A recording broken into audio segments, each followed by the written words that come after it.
Gene, Gene, Manweiler, Manweiler. I'm the oldest of 4 siblings. I have 2 sisters and a brother. I'm the 4th generation in our family business. What are some trends or phases that you remember? Like clothing trends or anything High like school that? bell bottoms come out. That was the biggest trend, and I think I want to say it hit our school like in 69 or 70, and that was, I had to have one. And parents fought it, and finally they give in. But that's clothing trend, that was the biggest, wow, bell bottoms, that was it. Was there a favorite business that you went to that like course. you always knew? Manwater Chevrolet. Yeah, of course. Dairy Queen, we were only 2 or 3 blocks from Dairy Queen. That's probably my favorite place to go. The night that hit, my wife was out on the East Coast doing, she's a consultant, she was out of town doing business. Of course, I have the Chevy dealership, and we had parked we knew storms were coming, so we try to park everything underneath protection from the hail because our deductibles are so high. And I had one spot inside the showroom, or inside the service department, that I could put one more vehicle. And I pulled in as close to the dealership on the south side of it as I could. I saw stuff going through the air above our dealership, and when I opened up the front door, you had to push to get into our showroom. When I undid the key, it went, Oh! The door sucked open because of the pressures. When I went in, I ran in there, the windows, the glass, showroom glass was bending, and I kid you not, it was bending.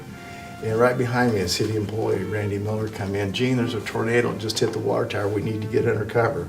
So there is no basement, or there's no safe place. So we got kind of back in the back of the parts room. There's no windows or anything like that. It's next to a stairway. And that's where we spent until it was all done. And it was after that, then I thought, I looked down Main Street, and I couldn't see any damages. There was, you look down Main Street from the south end, everything looked normal. I thought, okay, so that's good. So back in the early 1911-12 time frame, where our dealership sits now, they built a YMCA. They had a indoor swimming pool in this YMCA. They had boxing in there. They have Golden Glove tournaments in there. And believe it or not, a tornado wiped out the YMCA back in like 1918. And that lot sat vacant for years until my family decided to build a dealership there. The first place we were located, everybody knows where Boxberger's Repair is. My great-granddad started our dealership, and that was the family Chevrolet store in 1928. Then it moved, where the American Legion is now, was our second location that they moved to.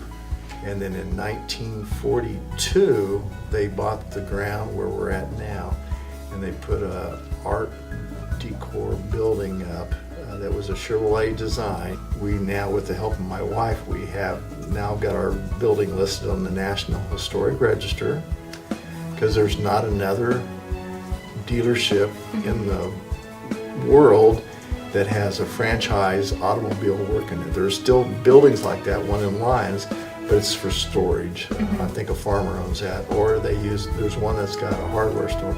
And the 16-foot neon sign on top of our building, even Chevrolet has used that at some big Chevrolet conventions. It's the only one in the world. Wow. And so it's pretty famous in the digital neon world, because I have people stop by every month that want to take pictures of it, or hey, could you come down and turn your lights on? Sure. So that's pretty special.